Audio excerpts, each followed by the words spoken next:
কক্সবাজারে পাহাড় ধসে ৮ রোহিঙ্গা ও ১ বাংলাদেশি সহ ৯ জনের মৃত্যু হয়েছে। টানা বৃষ্টিপাতে পাহাড় ধসের শঙ্কা বাড়ায় ঝুঁকিপূর্ণ এলাকায় বসবাসকারীদের নিরাপদ স্থানে সরে যেতে বলা হয়েছে। প্রতিনিধিদের পাঠানো তথ্যচিত্রে বিস্তারিত জানাচ্ছেন সাকিব আল হাসান। টানা ভারী বৃষ্টিতে উখিয়ার জামতলী, কুতুপালং ও বালুখালী রোহিঙ্গা ক্যাম্পে পৃথক ৩টি পাহাড় ধসের ঘটনায় নারী ও শিশুসহ ৮ রোহিঙ্গার মৃত্যু হয়েছে। সোমবার দিবাগত রাতে উখিয়া উপজেলার পালংখালী ইউনিয়নের জামতলী ক্যাম্পে থাকা রোহিঙ্গা মোহাম্মদ কামাল হোসেনের বসতঘরের ওপর মাটি এসে পড়লে মৃত্যু হয় কামাল হোসেন, স্ত্রী হুমায়রা বেগম ও ছেলে মোহাম্মদ আনাসের। আহত অবস্থায় উদ্ধার করা হয় আরও দুজনকে।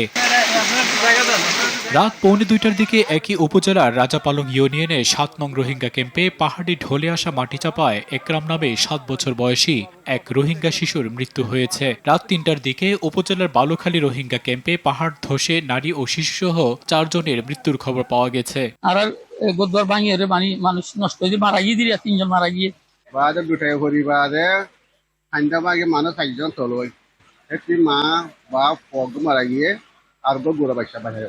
এদিকে ভোররাতে কক্সবাজার শহরের 12 নম্বর ওয়ার্ডের ছাত্তারঘোনা এলাকায় পাহাড় ধসে একই পরিবারের 3 জন চাপা পড়লে আলী আকবর নামে এক ব্যক্তির মৃত্যু হয়। তখন তো মনে করেন আমার স্বামীর পাশে আমি ছিলাম, আমার পাশে যখন আমার স্বামীর পাশে যখন আমি ছিলাম, আমার ছেলে যখন ছিল তখন আমার ছেলে বলতেছে মানে ভাইয়াকে ডাকতেছে।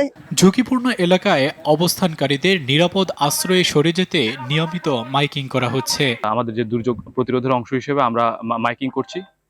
এরই অংশ হিসেবে আমরা 6 নম্বর ওয়ার্ডে বর্তমানে মাইকিং করছি শিমুলতলী এলাকায়, এবং আমরা পর্যায়ক্রমে আমাদের সবগুলো ওয়ার্ডে আমাদের মাইকিং এবং জনসচেতনামূলক যে কার্যক্রম সেটি আমরা গ্রহণ করব।